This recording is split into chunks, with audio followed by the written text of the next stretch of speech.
نحمده ونصلي على رسوله الكريم أما بعد فأعوذ بالله من الشيطان الرجيم بسم الله الرحمن الرحيم كل نفس ذائقة الموت ونبلوكم بالشر والخير فتنة وإلينا ترجعون.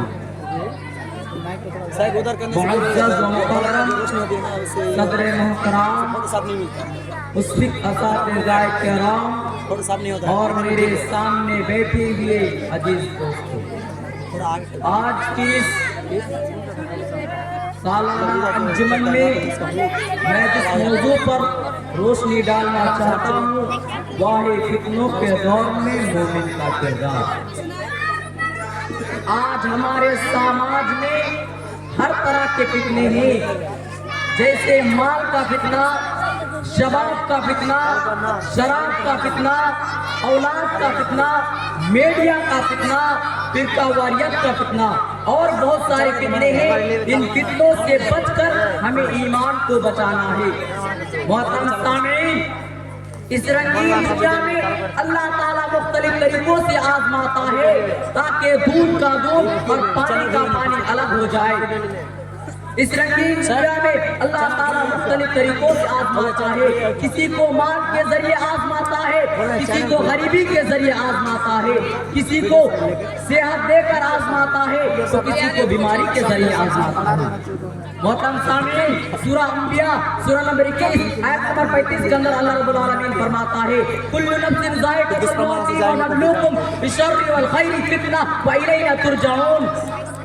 ہر جان کو موت کا مزہ چکھنا ہے. ہم امتحان کے طور پر تمہیں برائی اور بھلائی میں مبتلا کرتے ہیں اور تم سب ہماری طرف لوٹائے جاؤ گے. اور ایک جگہ اللہ تعالیٰ فرماتا ہے یا ایھا الذین آمنوا لا تلھکم اموالکم ولا اولادکم عن ذکر اللہ ومن یفعل ذلک فاولئک هم الخاسرون.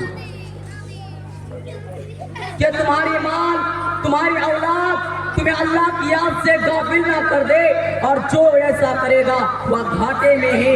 اور ایک جگہ فرمایا کہ تمہاری بیویاں، تمہاری بچے دشمن ہے، بس تم ان سے ہوشیار رہو. اگر معاف کر دو اور درگزر کر دو، بخش دو تو اللہ تعالیٰ بخشنے والا بڑا مہربان ہے.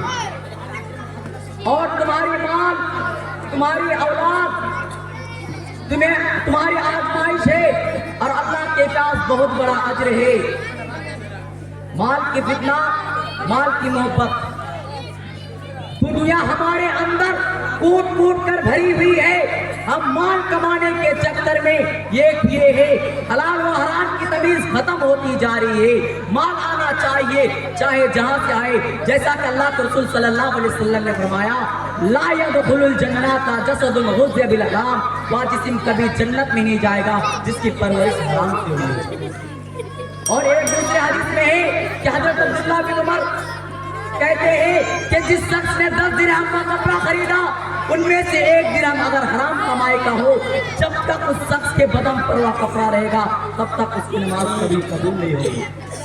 اتنا کہنے کے بعد حضرت عبداللہ بن عمر اپنے دونوں کانوں میں انگلیاں ڈال لی اور کہا کہ میرے 2 کان بہرے ہو جائے اگر یہ حضور سے نہ سنا ہوں. محترم سامعین، اسی لیے ہم لوگوں کو چاہیے کہ ہم جو مال کمائیں اس کو دیکھ لینی چاہیے کہ یا ہم جو کمائے ہیں یا کس طریقے سے آئے ہیں، یا حلال طریقے سے آئے ہیں یا حرام طریقے سے آئے ہیں. صحیح بخاری کتاب البیوع کے اندر اللہ کے رسول صلی اللہ علیہ وسلم نے فرمایا یأتی علی الناس زمان لا یبانی مرء ما اخذ منہ امن الحلال ام من الحرام. کہ لوگوں پر ایک ایسا زمانہ آئے گا کہ لوگ کوئی پرواہ نہیں کرے گا کہ وہ جو کمایا ہے، جو حاصل کیا ہے، یا حلال طریقے سے ہے یا حرام طریقے سے ہے.